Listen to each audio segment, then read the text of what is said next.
Good morning, everybody. I'm Mickey Terrone. I live in Oxford, and I'm your essential Civil War lifelong student. Never really taught it professionally as a teacher, but I've learned it and learned it and learned it everywhere I've lived. I have just lived the Civil War. I'm a native New Yorker from Brooklyn, and where very few people care anything about the Civil War. But I also lived in Philadelphia for a couple of years during the bicentennial. I was really fortunate to live there. But I lived in Atlanta for 10 years, first between 77 and 88. And that was a great Civil War experience. And I traveled a lot around the South and been to many, many sites, battle sites. And so I came here. I've been living in Maryland for 31 years now. So I lived in the South really more than half my life. And so I've been living on the Eastern Shore for the past 8.5 years here in Oxford. So I've been studying and reading, and along the way, I've accumulated just about 500 Civil War books in my little home library, which is growing like topsy. And so I've read a lot of that. I haven't read absolutely everything, but I've read a lot of them, but I've really scoured over many of them, the ones that are germane to where I lived, and especially the battles and especially the politics and the whole picture of what went on during that horrendous 4 years. And the decade before and the decades after, that all matters. And what I found living in this state is that there is not a lot of, there's a mythology attached to the Civil War, which I'm sure most of you have heard about. It's called the lost cause mythology. And I think that has impacted the state of Maryland or Marylanders, simply because Maryland was one of the, states right on the border between North and South. And it's really important to try to get a true basic understanding of why Maryland behaved the way it did, the way individuals and groups behaved, the way politicians behaved. It's a very complex picture, and I hope by taking a look at the military, the social, the political, and the economic views, facts, that we synergize all of that so we can come to some sort of better understanding of Maryland's role and why it behaved the way it did, and why Marylanders fought on both sides, but why essentially it supported the Union in a very important way. And I wouldn't think that many people would have predicted Maryland's behavior and the role that it played prior to the Civil War, but it was a crucial role, and it was among numerous border states that also had major decisions to make, and basically kind of played it by ear as secession talk eventuated into shooting at Fort Sumter, and how the border had a lot to do with how the final outcome came about. So I don't want to talk too much about the other places. We can talk mostly about Maryland, but I think it's crucially important. So what I want to do in this course is talk first today about the demographics of Maryland. Next week we can talk about how the things actually occurred at the very beginning, because the beginning is what it's all about as far as Maryland's active role in the war, Marylanders' active role in the war. The third class is all about the battles and what happened on the battlefront. This is the first three classes. That's the first half of this entire course. The second half of this course will be next term. Okay, so we'll talk about Confederate leaders and Union leaders in the state. We'll talk about the Eastern Shore. We'll focus one class on the Eastern Shore next term, and then we'll talk about the outcome and what occurred in the time after the war that greatly shaped the state's politics and history. So let's get started with today. What I wanted to do was talk, and I think it's really important to talk about the demographics of Maryland.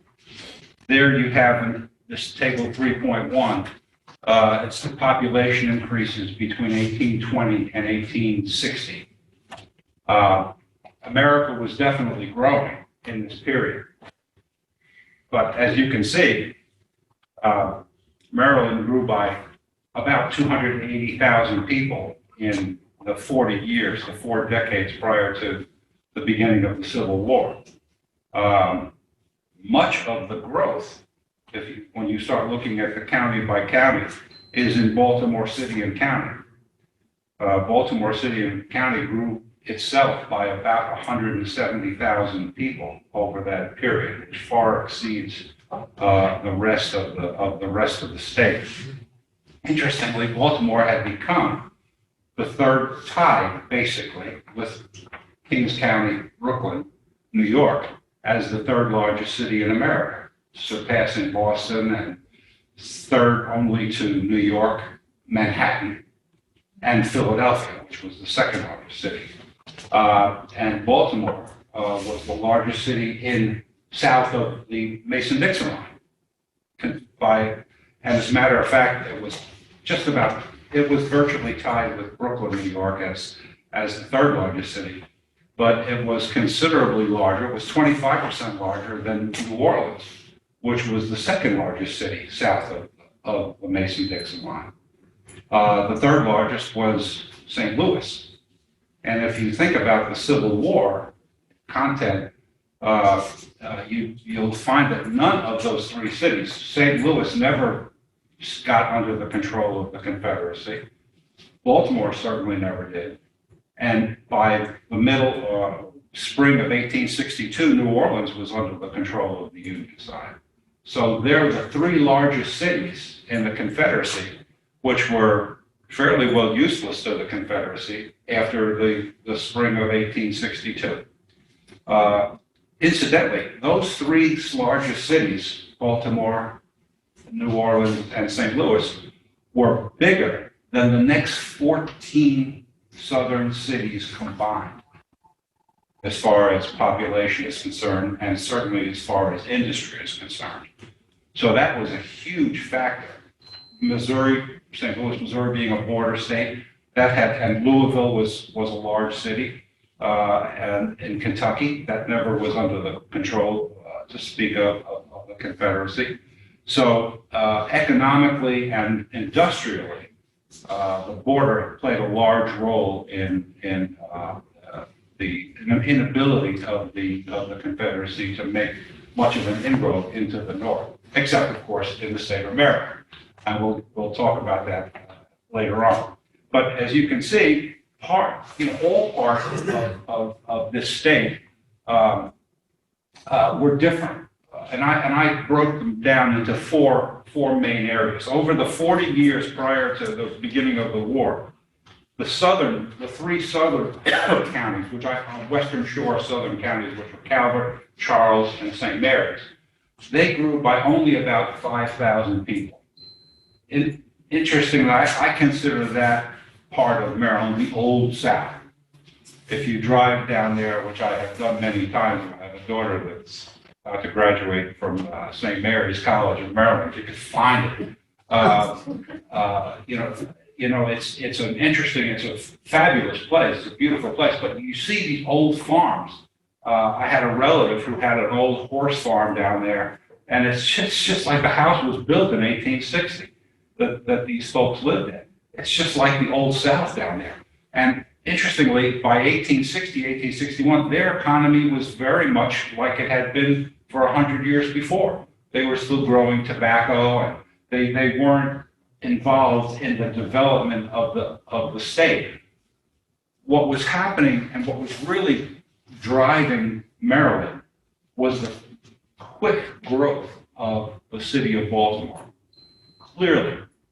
And economically, it was changing the Eastern Shore.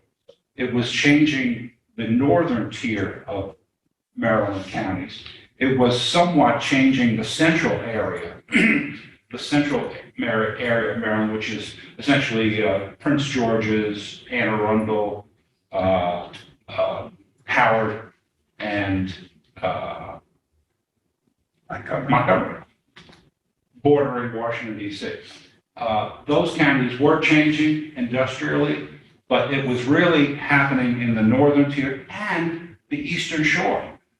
Now, the Eastern Shore was not changing into industry, but it was changing economically because over the 40 years prior to the Civil War, the price, actually it was the 30 years prior to the Civil War, between 1810, 1820, and 1850, the price of tobacco, which was the largest economic motivator of this area, had dropped from 50 cents a pound to 5 cents a pound. And this was becoming a losing proposition for planters, for slave owners, for the large landowners, everywhere. What was happening, however, was the growth of Baltimore was creating the need for food, for vegetables, for wheat, for grain, in that to feed that very large city. There were 280,000, 270,000 people living there in close quarters. And it was a city built on the northern model. There was industry there. There were large companies. The most important one was the B&O Railroad, which from 1839 or so was growing by leaps and bounds. And I forgot exactly how many people they employed, but it was a large number of people. They had built the original railroad in this country between Baltimore and Ellicott City. And it allowed daily traffic. And basically as they continued to grow, they grew out further west, eventually got to Frederick and beyond. At some point, I forgot what year it was, but in the mid-1850s, finished the railroad out to Wheeling, Virginia, on the Ohio River. So then they started bringing the produce from all the way from the Ohio River and Wheeling, at the time, Wheeling, Virginia, into Baltimore to ship it out and to feed and bring fuel to the city of Baltimore. So this was rapidly changing. And essentially, out here on the Western Shore, you had a situation where the slave owners were now growing food crops, and that was more of a seasonal situation to where they didn't really need or couldn't really keep slaves. So over the period of 30 years prior to 1860, large numbers of slaves were essentially no longer slaves. They were free, technically free. They weren't really free. They couldn't vote, they couldn't move around normally, but they were no longer slaves. And so this area was the immediate, over this period of time, was the true development of sharecropping and tenant farming. Long before you've heard about those things as part of Reconstruction in the South. But it happened here for 10 or 15 years before the Civil War, out of the necessity of changing the slave economy and the crops. And this all happened as a result of the development of Baltimore, which had grown on the northern model as an industrial city. And how did it grow? Because we talk about the development of the population. The population grew not from internally, the population grew from Europe, just as in New York, millions, hundreds of thousands of Germans and Irish and Swedes and people came for many decades into that city. They also began coming into Baltimore during the 1830s and 1840s, well into the 50s. And essentially, these people were Europeans, and they were seeking their freedom, and they had very little sympathy for slavery and slave owners. And they were essentially the heart and soul of the city. The politics, and we'll get into this in more detail later, but the politics in Baltimore were such that the amazing feature of having about less than 5,000 slaves in Baltimore, but having about 30,000 free blacks, was completely out of order for Southerners living in the deep South and middle South. They could hardly conceive of such a thing. In the deep South, the original 7 Confederate states, 1.5% of blacks were free blacks. Everyone else was a slave. In this state, in 1860, virtually 50% of blacks were free blacks, not slaves. Now, we'll go over, and what I wanted to do is to go over what I consider 4 sections of the state, and I'll go over how that differs. And they did differ substantially. But what is important to see is that the state was growing because of Baltimore. The state was changing economically because of Baltimore. Baltimore was the driving force in this state. And very few other states, I think it's fair to say that Missouri was changing because of the size and scope of St. Louis. But Virginia didn't have anything like Baltimore in the state. In 1860, I think Richmond, for example, was a city of maybe 35,000 people. That's the whole county, all Henrico County was only about 35,000 people. It was a small city. It was not an industrial city. Most of the South was not industrial at all. It was said, when you read McPherson in very important chapters early in the Battle Cry of Freedom, he talks about that there were more spindles for weaving textiles and clothing from cotton in the cities of Lawrence and Lawrence, Massachusetts, and one other town right nearby. More spindles in those 2 cities than in all of the South combined. So basically, the South produced the cotton, but they sent it all to be finished elsewhere. And people made considerably more money. Many more people made considerably more money in the North by finishing the cotton than they did in the South. In the South, the planter class became fabulously wealthy because they sold the cotton to Europe, to New York, to Massachusetts, and elsewhere. But that didn't really help the average Southerner, the average non-slaveholder. Even slaveholders in the South who held between 1 and 5 slaves hardly participated in the market economy at all.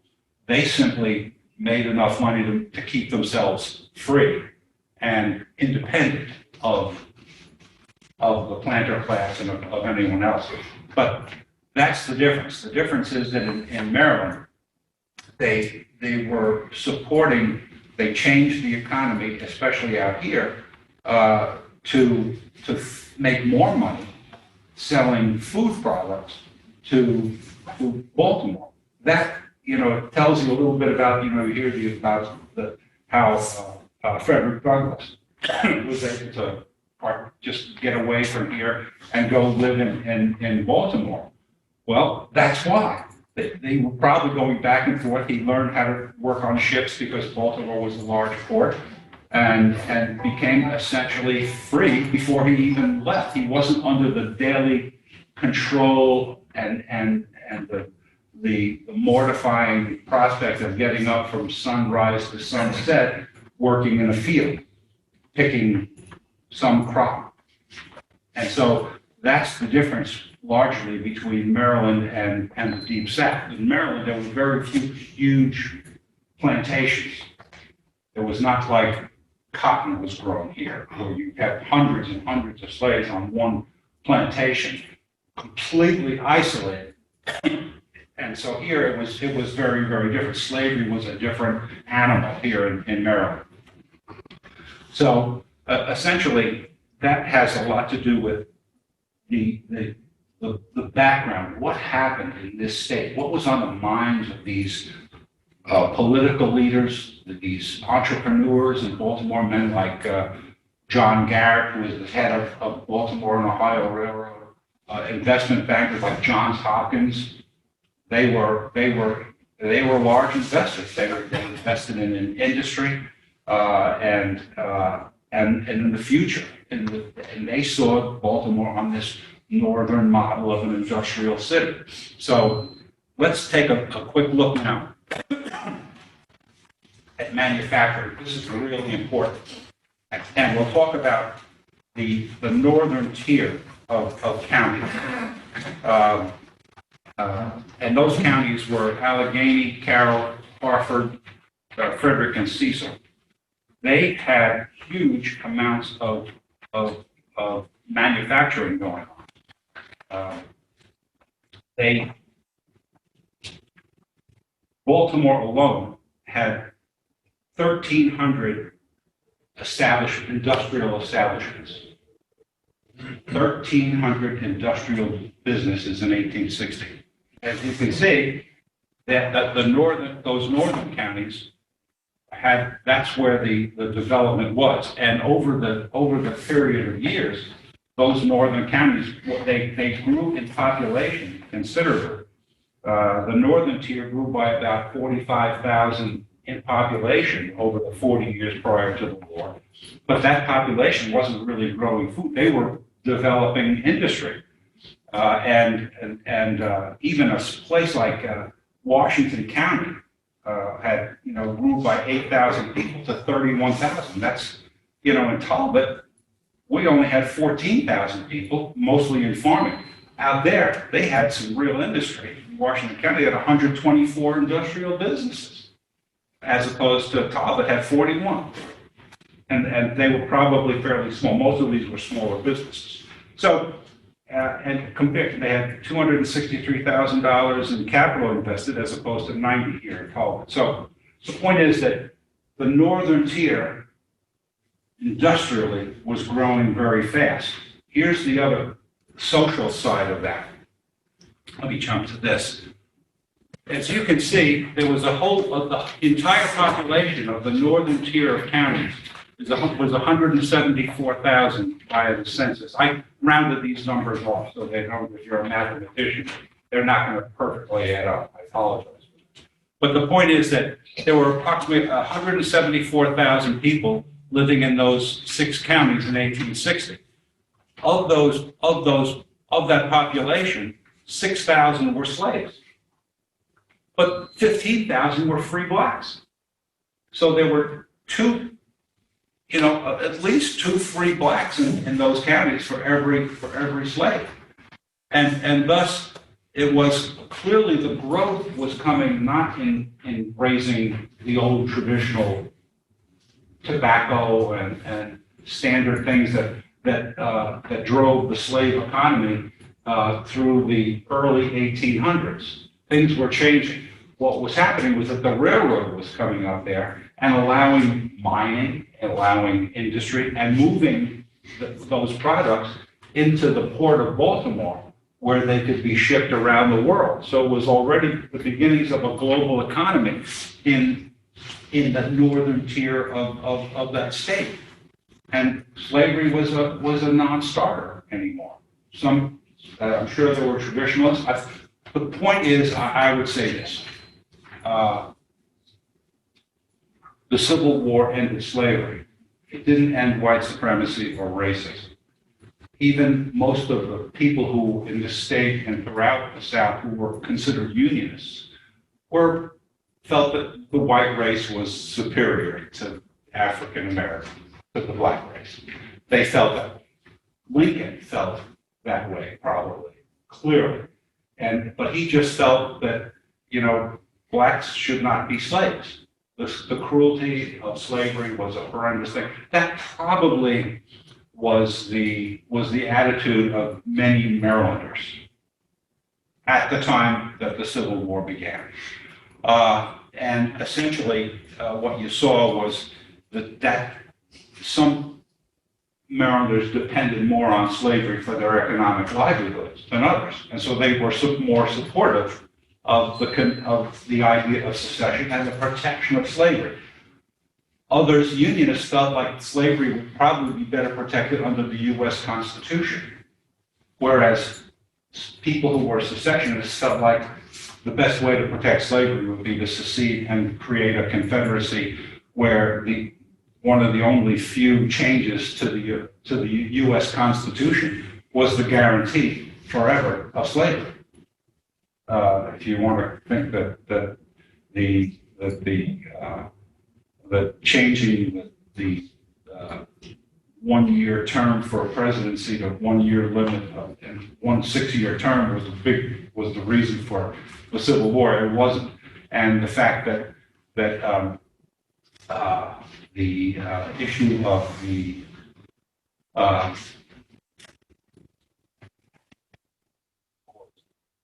tariff. The tariff was much lower in 1860 than it was in 1828 when South Carolina tried to secede over the tariff issue. So that was hardly an issue. It was somewhat, but nothing to go to war over. The tariff was something that was agreed on by the Southern legislators in both House and Senate for years.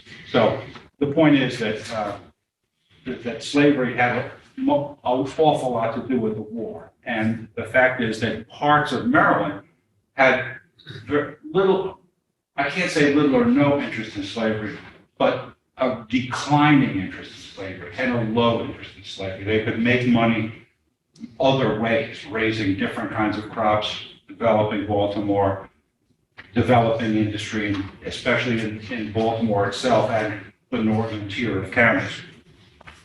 Let's look at the central tier. In Baltimore, you see the amazing numbers of 30,000 blacks and 5,400 slaves in a population of 266,000. It was always shocking to me when I looked at and really read, many of us have heard of Alexander Stephens, the vice president of the Confederacy, the representative, U.S. representative from Georgia before that, and a friend of Lincoln, back who served with him in the Congress during the 1842 to 1843 term in Congress. They got to know each other.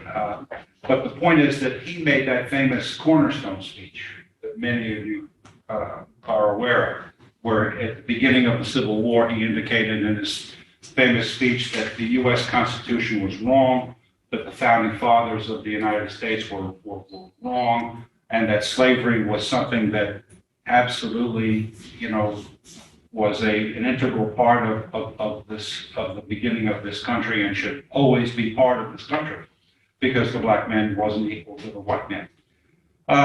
And in this speech, if you read the whole speech and not just this little quote, you'll find that he mentions the names of virtually every state that he saw that should be part of the Confederacy. All the original Deep South 7, and then North Carolina, Arkansas, Texas, the whole thing. But he doesn't mention Maryland. He didn't see Maryland as part of the Confederacy. He had been to Maryland several times. And I thought it was amazing because in 1860, they had the Democratic Convention. He was a Democrat. And they had the convention in Charleston. But they couldn't decide. The Democratic Party split over over secession, over the need for secession. So they had a secondary Democratic convention in Baltimore. And Alexander Stephens was here. And he saw, I mean, he couldn't miss. I mean, if you have that many free blacks living in this city, it had to have shaken him to see that the whole concept of plantation slavery was that African Americans couldn't live in a white society without daily control and complete supervision. And Baltimore was belying that every day in large, considerably large numbers. And that had to horrify these people. And it horrified, I believe it horrified Stephens to the point where he said, I don't think that, you know, he saw Baltimore, he saw the size, he saw the makeup, and it had to have shaken him very, very badly. So the point is that that speech excluded Maryland from his view of what the future Confederacy would look like. They saw it going west and south, but he didn't see it, and he was the vice president of the Confederacy, and he didn't see it going north of Virginia. And barely did Virginia wind up joining the Confederacy. When you look at the vote of Virginia, they managed to lose the 33 counties that became West Virginia. But they also, what is kind of hidden in that is that the counties that made up essentially the Shenandoah Valley, all of those counties voted against secession. And that was after Fort Sumter. When that they were being forced to decide slavery, no slavery, essentially, what they're going to do. So West Virginia managed to essentially secede from Virginia, probably because of the inaccessibility of the mountains that separated West Virginia from the rest of the state. But essentially, part of the Shenandoah, most of the Shenandoah Valley voted against secession. That's an aside, but it's an important aside. Now, in the central tier, Baltimore was clearly a major factor, but Anne Arundel, Montgomery, Prince George's, and Howard more resembled the three southern western Maryland counties of St. Mary's, Calvert, and Charles, in terms of the number of slaves largely outnumbered the number of free blacks in those counties. So they were essentially still Old South type. And the irony, of course, is Prince George's County today has become probably the number one county wealth-wise for African Americans in the United States of America. So I think that the fact is that those four counties were right near Baltimore, and of course Howard was still a new county. I think Howard just was created, I think probably largely out of Anne Arundel, because if you look at the population statistics, Anne Arundel County lost 33,000 people in the 40 years prior to the Civil War. It didn't grow. That was probably largely because Howard was carved out of Anne Arundel County. But essentially, those counties stayed with plantation type economy. There we go. And, well, take a look at on this other page, the southern tier and the eastern shore tier. Calvert, Charles, and St. Mary's, of the 42,000 people who lived there, only 2,600 free blacks existed there. That was very much the Old South. On the eastern shore, you see the 121,000, but of those, just about 50,000 were free blacks. As many, virtually 1-to-1, free blacks to, there it is, free blacks to slaves. That was not a reflection of the fact that they didn't care about slavery anymore, or that they now considered blacks equal. That was certainly not the case. They couldn't make money as well by keeping slaves. They just kept them as seasonal workers with a different type of crops that they were growing to make their living. And so you have a cumulative situation where Maryland had grown to 686,000 people in 1861, and it had 87,000 free blacks. That's more free blacks in Maryland than in the entire 7 original Confederate states combined. And that would include the city of New Orleans, which had contained an unusually large number of free blacks because they were able to work in the port of the huge port of New Orleans. So that is the political economy of this state. It was unique. There was nothing like Maryland. It was a unique, so every state is unique, but Maryland was especially different because of Baltimore. Yes? Was the state border of Maryland in 1860 the way it is today? I think so. Yeah. Yeah, the northern tier extends all the way out to the Ohio River, well, practically to the Ohio River, to borders on Wheeling. And yes, essentially it's the same thing. Yeah. So what we have is a situation where the state uniquely found itself, and the politics of Maryland were very different than virtually any other state, with the exception, of course, of New York. There's a great book called American Mobbing. Doesn't sound all that exciting to but essentially it indicates that Maryland had become known as Mob Town, USA by the late 1850s.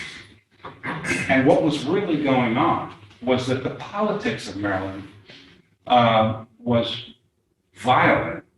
Because it was a port city, and in those days, any port city was a violent place. A lot of you have seen that movie, The Gangs of New York, and the violence that is involved with that. And that violence stayed with it. I mean, in New York, there's all kinds of violence on the waterfront for decades after the Civil War. There were movies about it, But the point is that Baltimore was a violent city. And the politics were very strong because of that. The essential violence was not having much of anything to do with African Americans who lived here in large numbers, 30,000 free blacks. It had to do with nativists and the many, many immigrants that were coming into Maryland, into Baltimore. And some of them were living in Baltimore for a time, but they were moving out to the industrial west of Maryland, Westminster, Frederick, and those that northern, because they could have their farms. And during the war, many Yankee Union soldiers and Confederate soldiers referred to those farmers in the northern area of Maryland as the Dutch, because many of them still had their German and European accents. And they couldn't differentiate, so they just called them all the Dutch. But essentially, these people were the people who were largely changing the nature of the politics of Maryland. And they were integrally involved, especially in Baltimore, in politics. Interestingly, shockingly, in 1861 in Baltimore, there were 7 German-speaking newspapers at the same time. It's amazing. Newspapers were different. They were basically one-pagers. Basically, it wasn't about the news, it was about the politics. It was about individuals keeping up with the Joneses, so to speak. But the fact is that that's an amazing statistic. And it speaks to the level of change in the thought process of people who lived even in the 1850s and 1860s in a place like the city of Baltimore, and how different that is from the rest of the state, where people out here, you know, could hardly probably understand how those people spoke. But those people went to work every day. They worked in industry. They worked for the B&O Railroad. And of course, the B&O Railroad made a massive difference in the way that Baltimore performed in the Civil War. Next week, we'll talk about the Baltimore riots and the politics more of Baltimore. But the fact is that Baltimore moved the way it did, I believe, largely because of industry and because of the politics. The governor, Governor Hicks, was a know-nothing. He wasn't a Democrat or a Republican. It changed the essential politics of the state. It certainly was not a Republican state, because Lincoln got very few votes. On the other hand, even with all of the being a slave state, it was difficult for the hard secessionists to pull a majority of 50% in a statewide election, largely because of the size of Baltimore, which was, probably not quite half, but at least a third, maybe 40%, close to 40% of the total population of the state. In the Deep South, it was easy for the planter class to control the state legislatures because there was no movement toward abolition. Abolition was a feared thing. Abolition was largely feared in Maryland, but it was a different thing. Or, in the South, in the Deep South, especially with large plantations, blacks outnumbered whites. And there was a fear among non-slaveholders that if abolition occurred, they would be having to compete with slaves for jobs. They feared that here too, for sure. But they dealt with it here because they were already competing with free blacks for jobs. That was an important thing. But in the Deep South, that concern was fear, and the planter class literally controlled the laws of the state. They seriously dominated the state legislatures, both state legislatures. Throughout most of the history of our country, the Supreme Court was made up largely of slaveholders. And even in the North, it was the Democratic Party, but many Democrats supported slavery, even in the Northeast, because it was slaves that were producing that cotton that was making Boston and all the Northeast corridor wealthy from the textile industries that were using, finishing the cotton into products that sold for extensive profits throughout this country. So slavery was an ongoing business, but it became a fearful, any talk of abolition became a major fear of not only of the slaveholders, but of the non-slaveholders. That was a major, and something that I never really learned in school. I have to say that I took American history, I took the Civil War in high school, and college, and I have to say that I probably have learned 10-15% of what I know about the Civil War in school. It's mostly been since then, and reading some more. The more, sometimes they say, the more you read, the more you learn how much you don't know. There's still plenty that I don't know, but I think that what I have learned was about the fear, the terrible anxiety throughout, especially the Deep South, where so many poor folks suffered the fear of abolition. Interestingly, in the South, in the Deep South and in the Middle South, North Carolina, Tennessee, et cetera, maybe 5 to 10% of people owned, or 5% or less than 5%, 2%, 3 were planter class, people who owned 20 or more slaves. Hands full of those people owned many more slaves. But essentially, even people who owned between 1 and 5 slaves, and that was probably up to 30% of Southerners, 35% owned maybe 2 or 3 slaves. And 50% or so didn't own a slave, but owned land. Yet a full 25% of white Southerners owned neither slaves nor land. So these were the poor white people of the South. And these were the people who most feared the abolition of slavery. Because basically slavery was really the only difference in the way they lived as free people, and then blacks did as slaves, 98%, 98.5% in the Deep South. So even though they were free, they were fearful.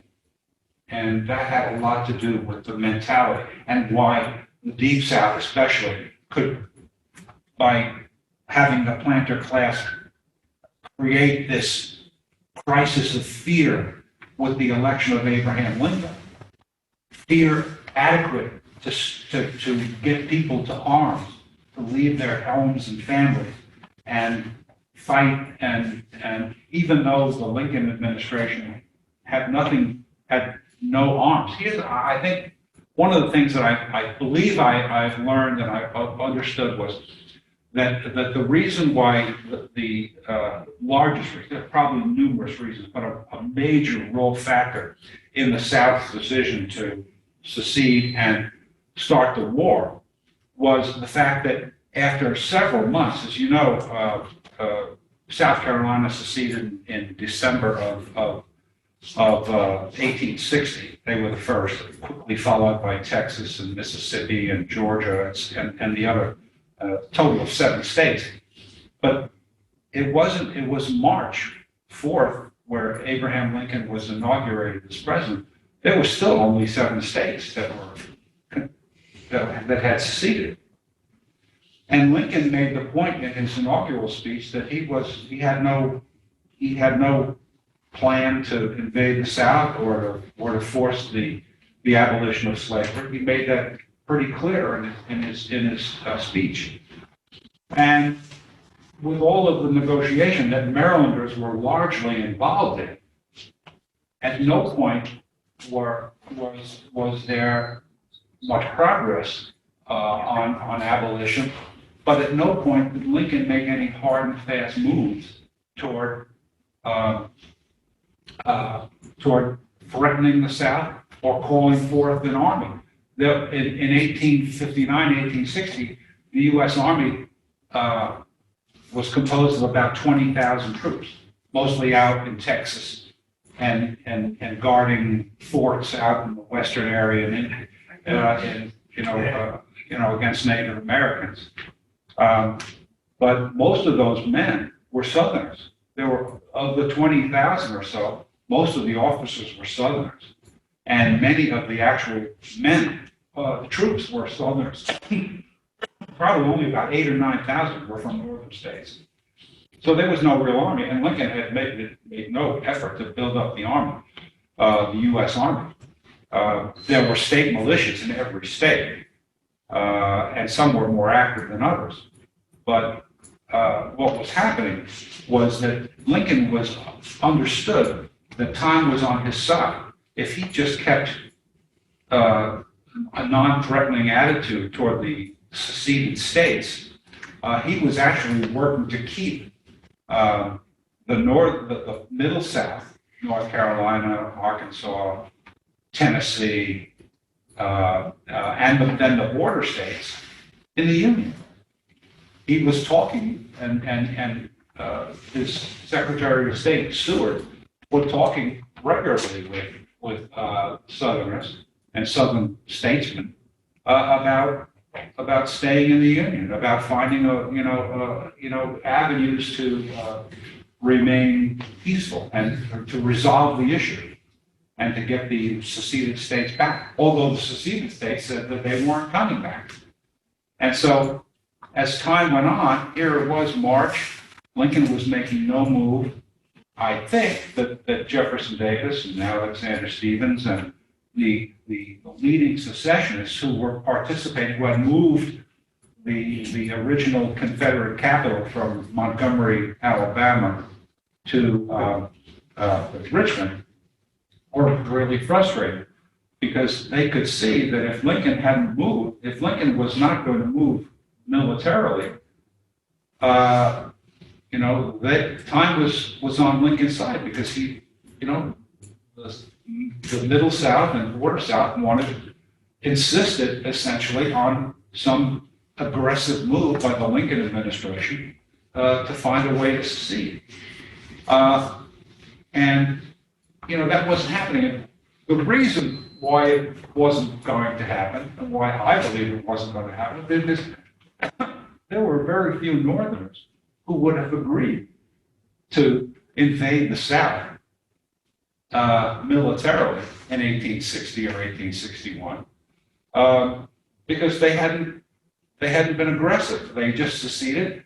A lot of Northern Democrats felt it was okay for them to secede. The huge difference was that the pressure was on Jefferson Davis and his government to get those other states, because if those other states didn't secede, the original 7 didn't have enough of an economy or a navy or ships to move their cotton. And even though cotton may have been king in the eyes of most of those people, they couldn't just move it themselves. They had to have the middle states, and they needed the border states as well as a buffer between themselves and the North. And it put intense pressure on them, and it finally pushed Jefferson Davis and that government over the edge to fire on Fort Sumter as a reason. They didn't really need to capture Fort Sumter. Fort Sumter contained 70 soldiers. They were no threat to the South. It was it was like a pimple on their face, to have Union soldiers in Charleston Harbor, but it wasn't any threat. And so and no ships went in and out of Charleston Harbor right past Fort Sumter when it was occupied by North Union forces prior to the firing on Fort Sumter in April of 15th, 1861. Nothing was going on, and so militarily, and so it was it was the South that kind of had to force the issue one way or another,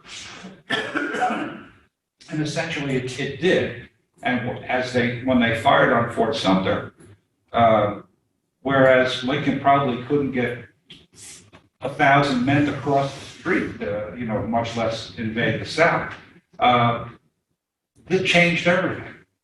I understand that when after Fort Sumter, the Navy was allowed to take those troops, the Union troops, pick them up in Charleston and take them back to the North.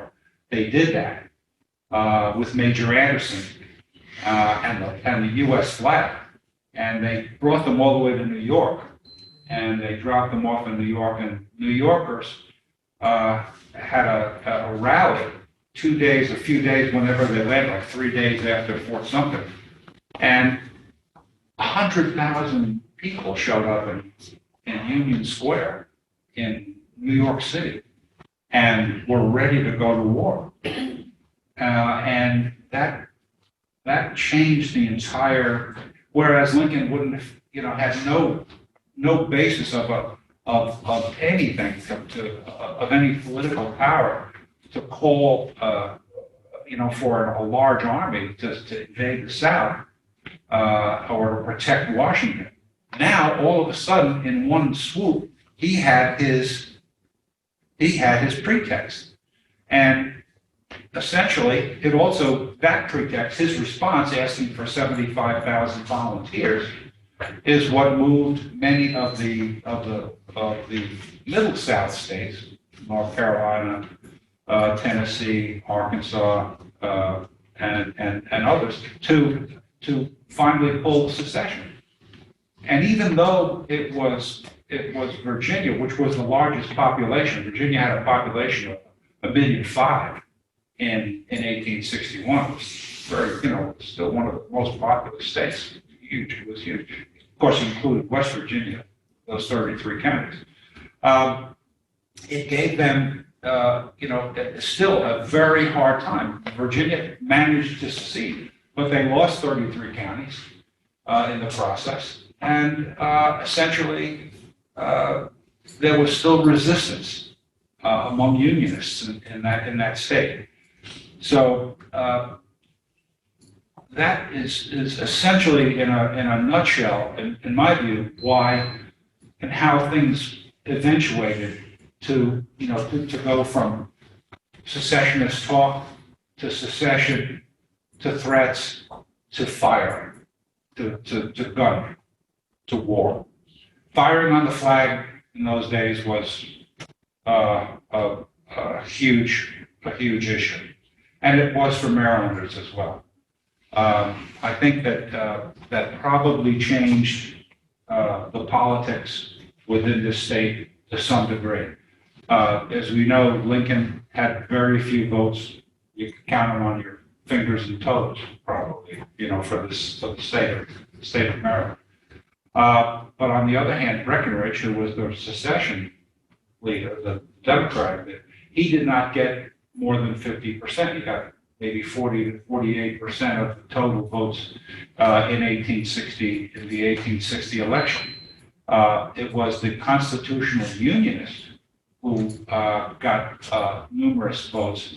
And if you include the Constitutional Union Party as well as the Stephen Douglas wing of the Democratic Party and the handful of Republican votes, they actually slightly outvoted or came very close to 50-50 with the votes for Breckinridge to be the Southern Democratic candidate for President of the United States in 1860. So Maryland was sharply divided, but the election was about secession. It really wasn't about war. When you look at Dixon Preston's book about the history of Talbot County in the Civil War, it talks about a January 1861 election, county by county in the state, asking for people in each county in the state to vote for a slate of representatives to go to Baltimore to vote on the issue of possible secession of the state of Maryland. And there were numerous secessionists who spoke up. Secessionists were largely the wealthier class. And essentially, they were the well-known people. They were the wealthy people. They were the plantation owners. They were the attorneys, largely. And they had the loudest voices. But when push came to shove, and when it came time for secession talk for this county, the election, the votes that January of 1861 were 888 to 645, or seven something, in favor of a Unionist slate to go to Baltimore to vote not to support secession, to support unionism. Yes. I think you said when Virginia eventually decided to secede, it lost 33 counties. Yes. That's not the West Virginia counties. Yes. So why did it lose West Virginia if it decided to secede? Western Virginia took the position that as a mountainous part of the state that had nothing, it wanted no part of slavery. There were very few blacks in the western part of Virginia. And so they were dead set, they had been dead set against it. It was a tax issue as well for decades in the state of Virginia. The state of Virginia legislature taxed land, but they didn't tax slaves. And so Western Virginia was being, well, they were very plaintive about that. They felt like they should not only tax land, but they should tax slaves as well. Because some people were getting tremendously wealthy because of slaves, not because of what they're worth. In Western Virginia, people earned their own wealth by working the land. And so they were dead set against slavery for decades prior to the war. And so they made it clear, not Mayor Willie, Wade Willie was, I think his name. He was the political leader in the state legislature in the western part of Virginia.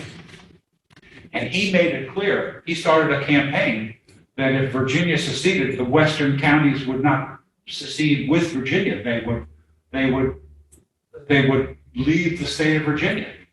And as it happened, at that very moment, that portion of those 33 counties separated by the mountains, the Alleghenies, they basically washed their hands of the state of Virginia and let it be known to the Lincoln administration and to the rest of the North that they were not going to be part of that secession movement, and they didn't. So does that That's answer? great. Second question, what defines the Mason-Dixon line? Well, essentially, it's the border of Pennsylvania, the southern border of Pennsylvania, directly across, and I guess by extension, west and east. I always just saw it that way. So I think largely it's considered Maryland is under Pennsylvania, Delaware is under Pennsylvania. Delaware is technically south of the Mason-Dixon line. It too was a slave state. In 1860, it only had about 10,000 slaves total, and most of them were already free. They weren't slaves; they were mostly free blacks in Delaware in 1860. But if you go west, you have the western part of Virginia, and south of the state of Ohio. The Ohio River basically was kind of like the Mason-Dixon line, with Kentucky and the slave states south of that, but free states north of that.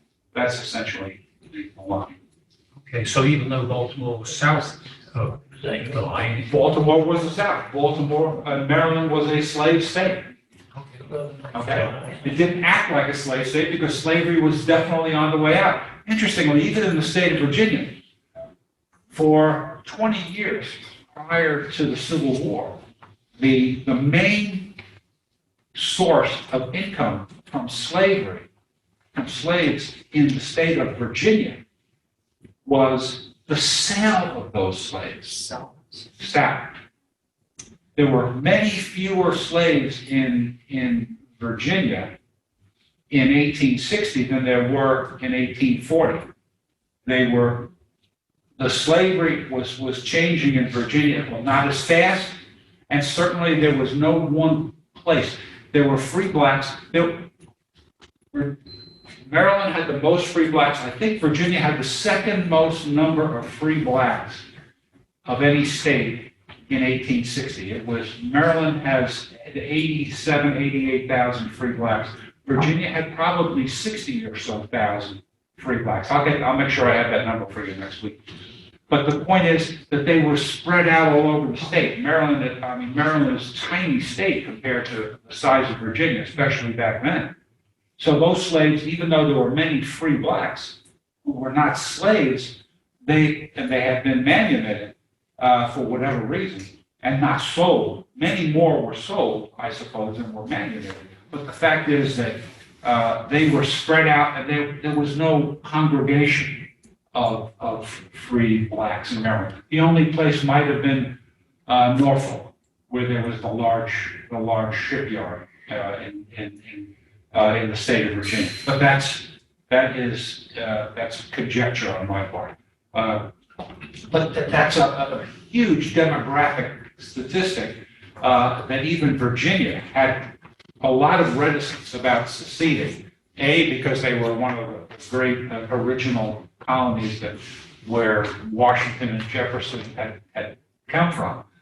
But in Virginia, as in the Deep South, the Tidewater planter class really ruled much of the most populous portions of the state. In the state of Maryland, there wasn't the planter class wasn't nearly as strong because there weren't not enough huge plantations. The plantation leaders here were well-known people, families that had been here since the Revolution. The Tillman family in Oxford, and numerous others, and we'll go into that. But the fact is that the presence of Baltimore and the presence of all these immigrants was a strong political, it was the will, it was their will.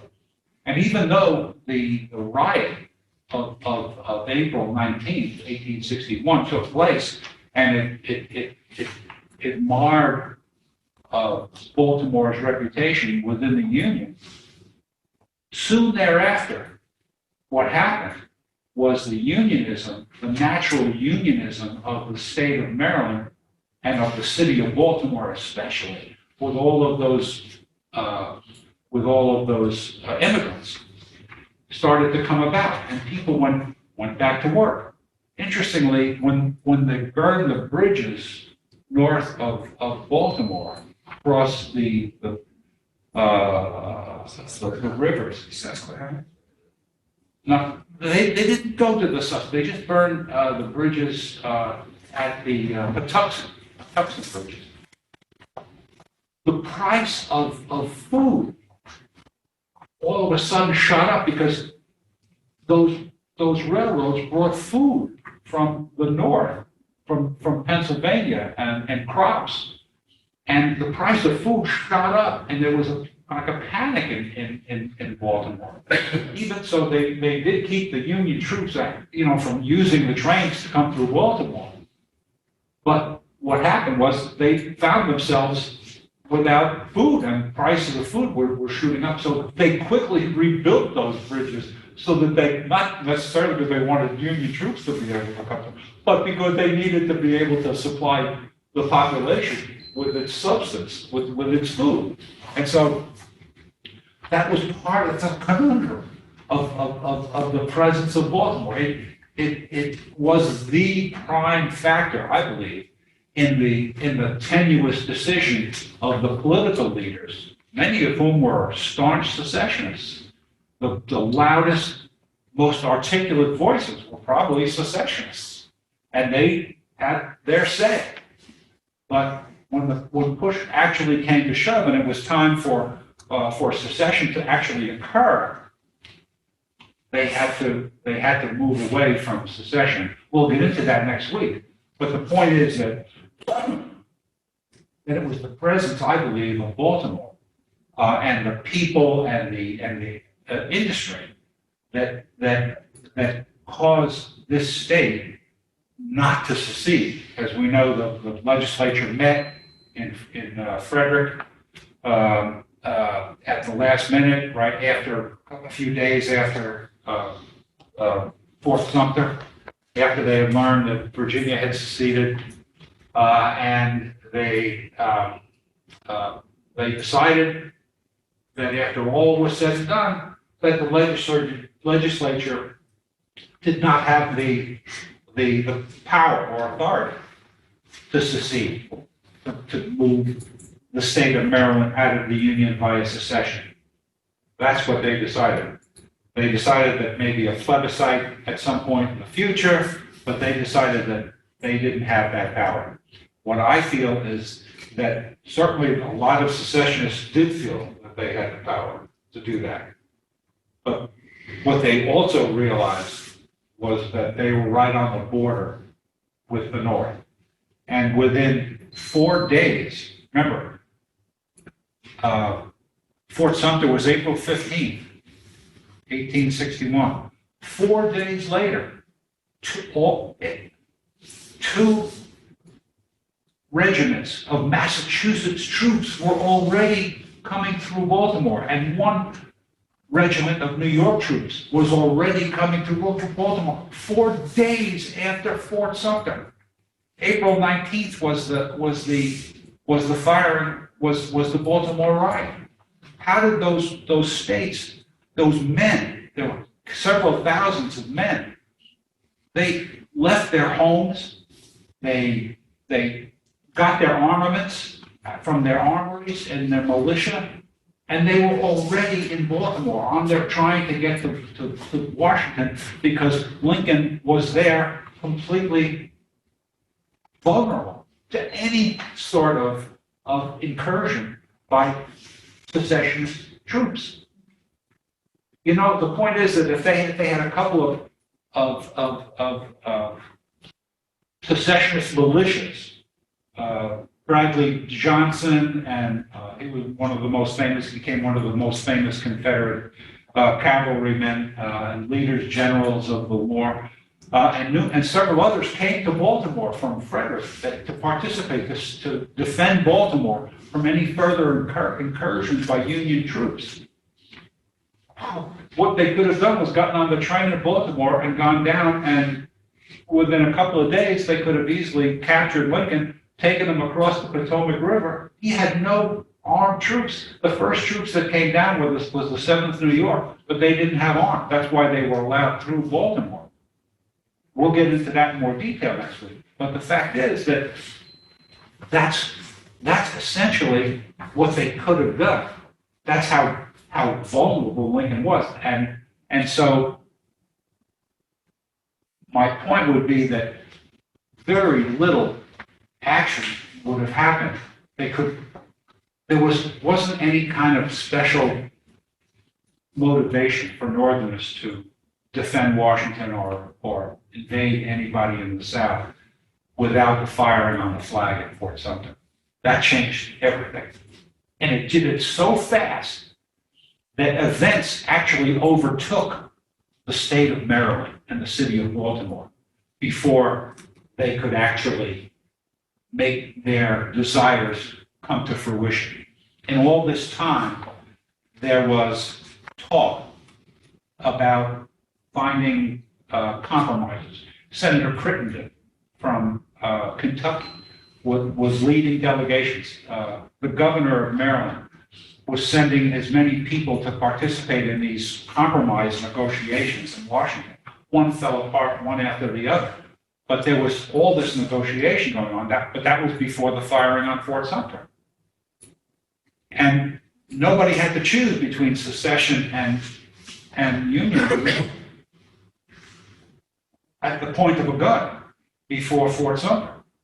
That you can see that really changed everything. It changed didn't change necessarily everybody's attitude, but it forced people to actually decide one way or the other.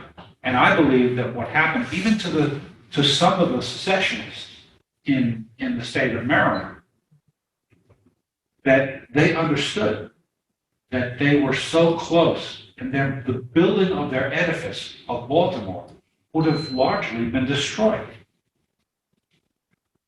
Baltimore would have been, had Baltimore seceded, you know, Lincoln was famous. I debated with people locally about Lincoln's, you know, aggressiveness toward Maryland, and he had to be somewhat aggressive. But the point is that he said if they, you know, fire on their cities if they secede.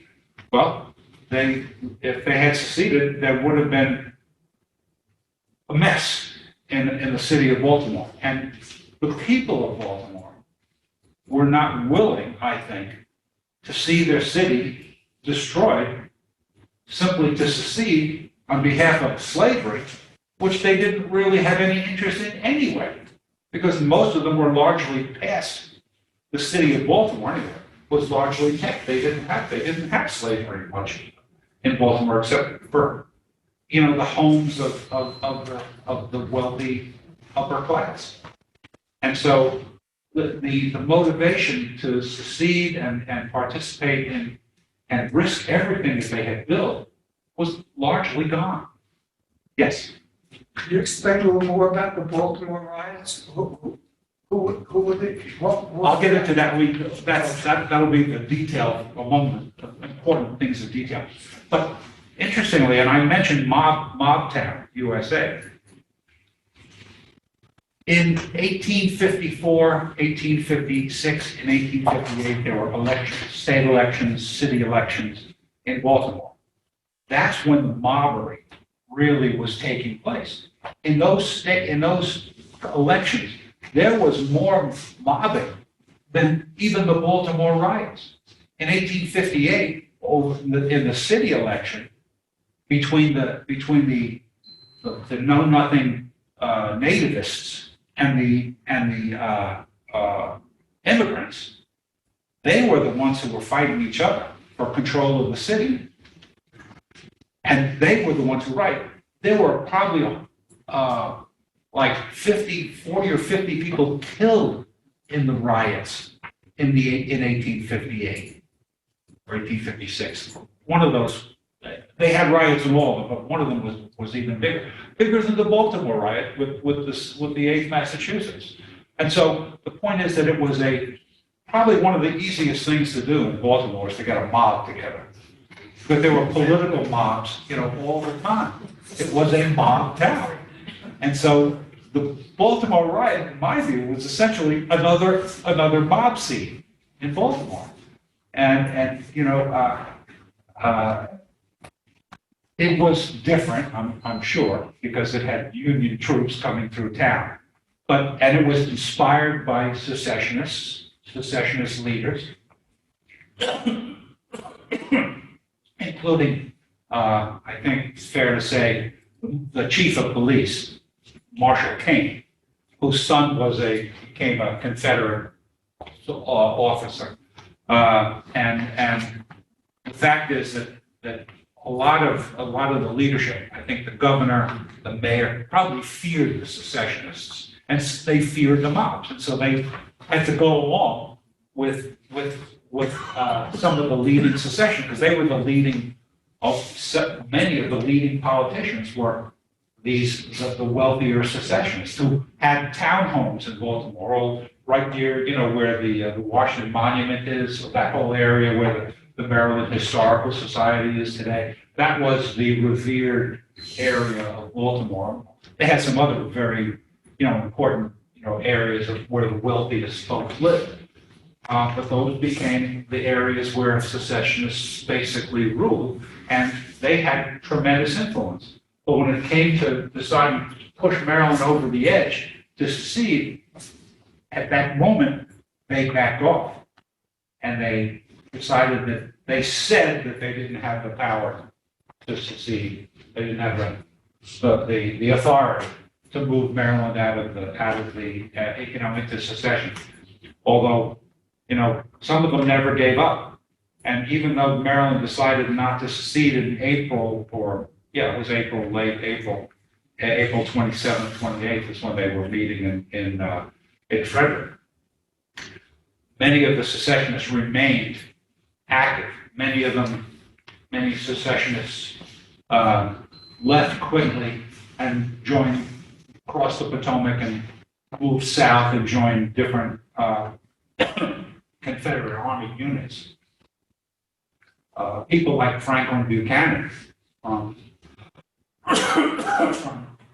right here, native of Talbot County, was the commandant of the Naval Academy. He joined the Confederate Navy. He actually joined as secessionist, resigned.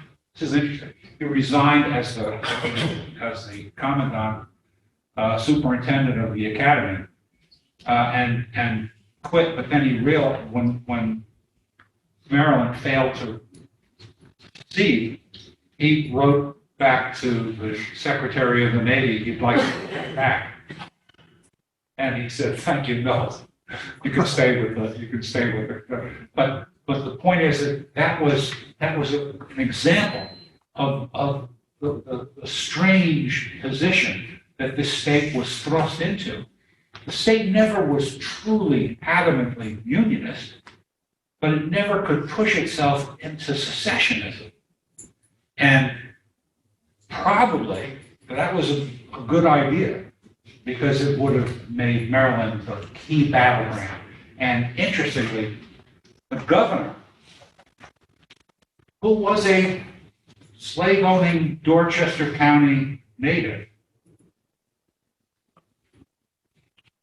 kept very much aware of the position of this state as the battleground, and that this state and all the border states, including Virginia, and Virginians were aware of this too. Virginia Unionists were aware that it was the Deep South that was pushing for this war, that was going to use the border South as the battleground to protect themselves from devastation, which was wrought in 1864 and 1865 anyway. But the fact is that they were aware of that, and the governor kept receiving these visitors from the Deep South, from the Confederate government. One of the people who visited our governor was this famous Alabama fire eater from fought secession. I learned about him when I lived in Georgia. Yancey, William Lowndes Yancey. He was assigned to Maryland, and he came to Baltimore and Annapolis to visit the governor. And the governor kept him absolutely at arm's length and told him in writing that, no, you're not welcome. And, we understand that you're using us and we don't like it. We are suspect of your motives. And so it's clear. And of course, if the governor was saying it, other people were thinking it. He wasn't living in a vacuum. And that weighed on Robert E. Lee as a Virginian. He kind of knew that he was against. He wrote him a letter to his son in 1860. He wrote, "Secession is nothing but revolution." He knew, and he was aware that Virginia was being pushed, and it was the Deep South that was pushing it, and they needed Virginia because Virginia was the most populous state among the slave states. That's what happened. Any questions? There's only a few minutes left. So if you have questions, let's answer them. So the Baltimore riot Yes. was led by the immigrants in the end? No. The immigrants were generally opposed to slavery. The Baltimore riots were led by the secessionists. Okay. And, there might have been some secessionists who were immigrants, but probably very few. It was the slave owners whose political base was in Baltimore and Annapolis. And they, the police, I think a lot had to do with the Mayor Brown and the police commissioner Kane.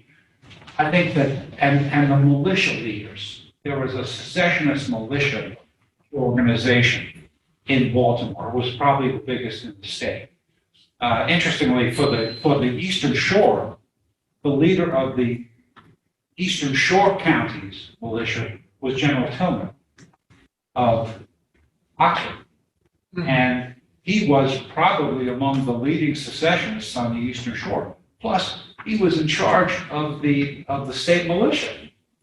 And when after Fort Sumter, he sided essentially with the South, and he did an order to the 3 county militia members out here, saying, "Let's get together, let's arm and protect ourselves from the Union troops who are invading our state." Now, I think he understood that the Union troops at that time were simply trying to get to Washington to protect Lincoln and the administration, protect the District of Columbia from secessionist attack.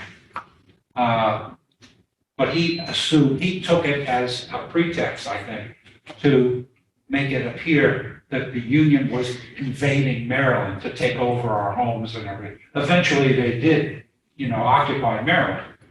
But the fact is that the militia leaders were crucial in moving the militia members into a mode, one way or the other, against or for the Union. Now, General Tillman was the only one of the militia leaders that I know of who issued such an order.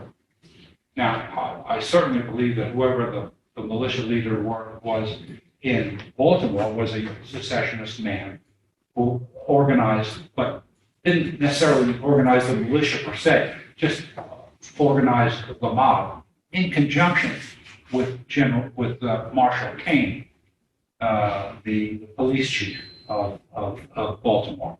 But we'll get into the details of that next week. Are there any questions from the folks on Zoom? No? Okay. Maybe that's not so bad. Okay. We got it's just about 11:30. I think we're good. Any other questions? Yes. So the three blacks in Baltimore were involved in the street. Were they paid at the same rate as their counterparts? No. Interestingly, that's probably part of the competition between the immigrants and the natives. They were basically fighting each other for the best jobs.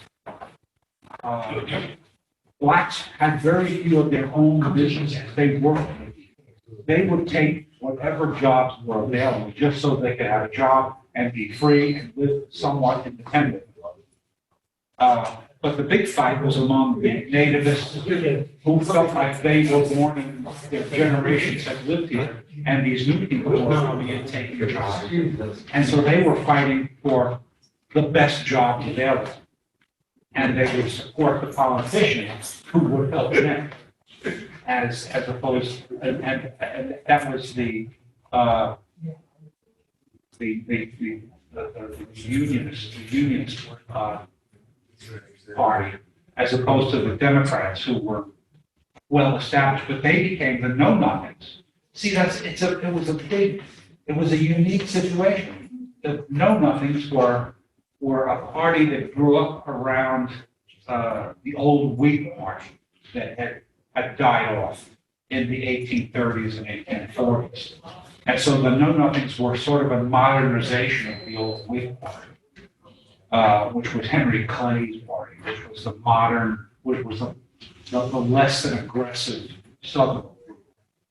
And so that split again between the secessionists, and in 1860 it really burst between the Stephen Douglas wing, which was the Northern Democrats, and the Southern Democrats under the secessionists led by Breckinridge, who happened to be the Vice President of the United States between 1856 and 1860. So he was a pretty well-known person by then.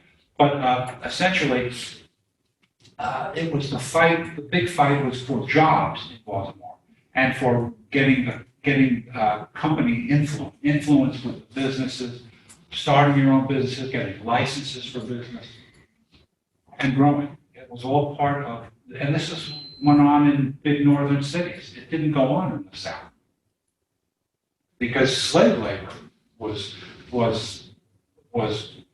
the main engine of economic development in the South.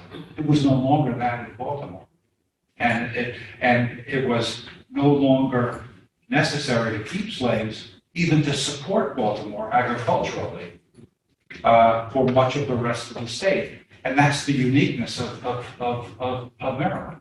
It's really hard to get a grasp on it, but there's a lot of good reading that can be done. And I'm sure I added it to this handout. I think I did. There's a book list. Yes. It's on the last page of your handout. That the book by Gruber, Maryland and Middle Temperament, is a great book. It talks about Maryland from the earliest times to the 1980s, but it covers the Civil War fairly effectively, and it gives a pretty realistic view of what happened, and the middle temperament of Marylanders between the North and the South. It really hits the spot. So, if there are no more questions, we'll wait for next. Yes. I just want to thank you on behalf of the board. Your mastery of all this information is amazing. You could just stand here for an hour and a half Well, and just talk. as long as you don't ask me any questions about science or math, I'm perfectly happy. Or technology. Wonderful.